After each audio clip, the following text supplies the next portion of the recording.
Moves to expunge Trump impeachments would be laughable if not so dangerous.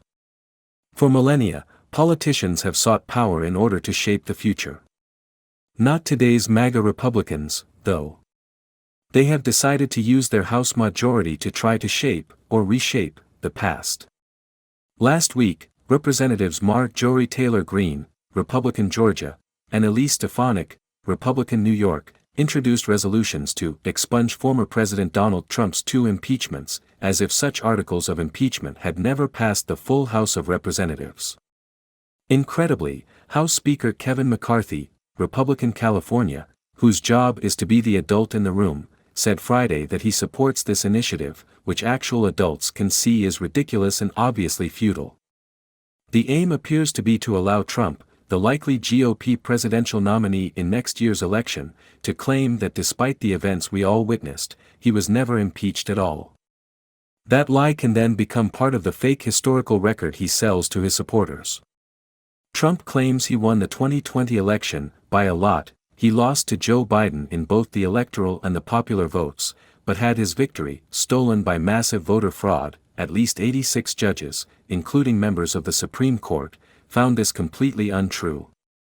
He claims, "My economy was the best in the nation's history." It wasn't. He claims he completed his border wall. He didn't. He claims that as president he was respected and feared across the globe. When he boasted at the United Nations that his administration accomplished more than almost any administration in the history of our country, the assembled world leaders laughed at him. Now, if the House does what Greene and Stefanik propose, he will surely claim that his 2 impeachments simply never happened. Our collective memory must be playing tricks on us. The House of Representatives didn't really accuse him, twice, of high crimes and misdemeanors. Those hubbubs we dimly recall must have ended in unanimous resolutions praising his rugged good looks and his really big brain. This notion of impeachment expungement is so laughable that it's easy to chuckle and guffaw past what's so serious about it. The biggest threat to our democracy, in my view, is the fact that we no longer agree on even the most basic facts.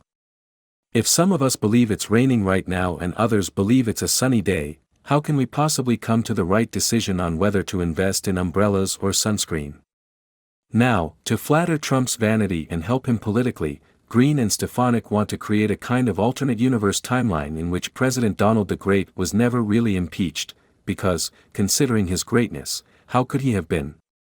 The right-wing media echo chamber will treat the expungement as legitimate, which would make the impeachments somehow illegitimate.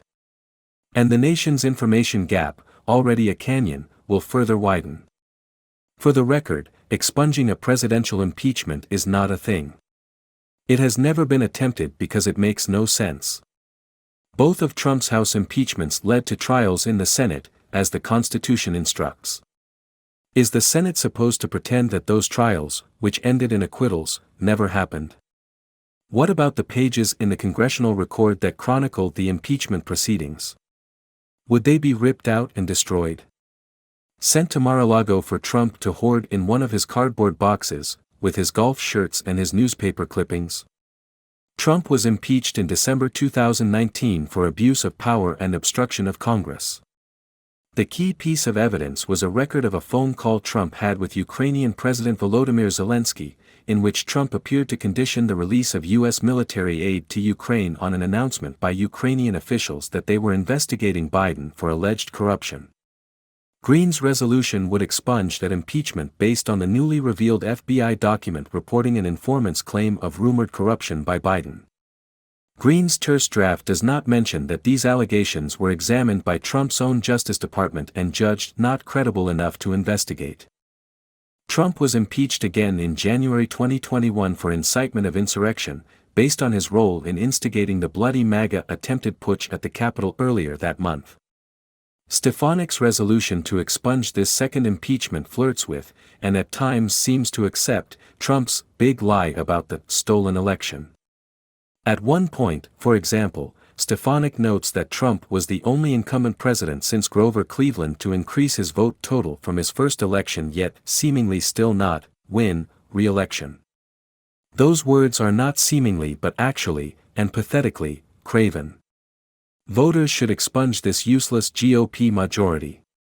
In 2024, let's elect a Congress that wants to work, not one that only wants to posture.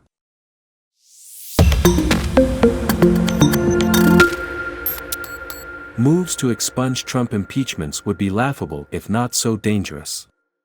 For millennia, politicians have sought power in order to shape the future. Not today's MAGA Republicans, though. They have decided to use their House majority to try to shape, or reshape, the past. Last week, Representatives Marjorie Taylor Greene, Republican Georgia, and Elise Stefanik, Republican New York, introduced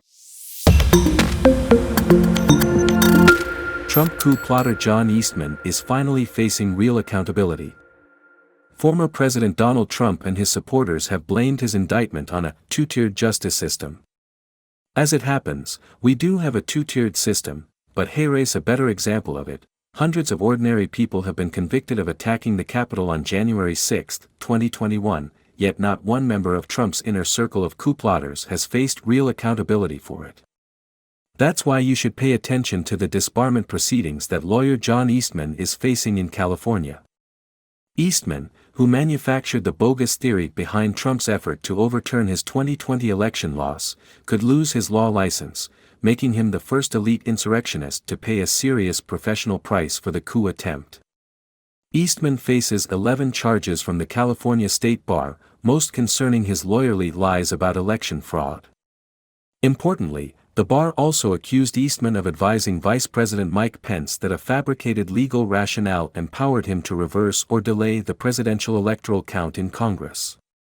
No reasonable attorney with expertise in constitutional or election law would conclude that Pence was legally authorized to take the actions that respondent proposed, the bar states in its charges.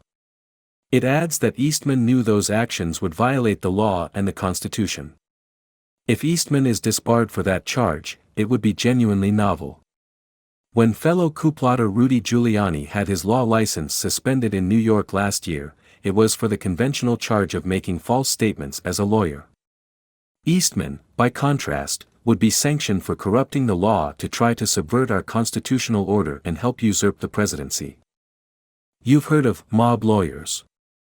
Well, the Trump era has brought us the coup lawyer, which calls for a new kind of disciplinary response. The glaring need for this was driven home during Eastman's bar hearing this week. In a dramatic moment, lawyer Greg Jacob, who advised Pence to resist pressure from Trump to halt the electoral count, testified that Eastman's invented legal theory had inspired the January 6 rioters. The rioters had been duped into believing Pence had the power to reverse the election, as the House committee on January 6 demonstrated. Trump had bombarded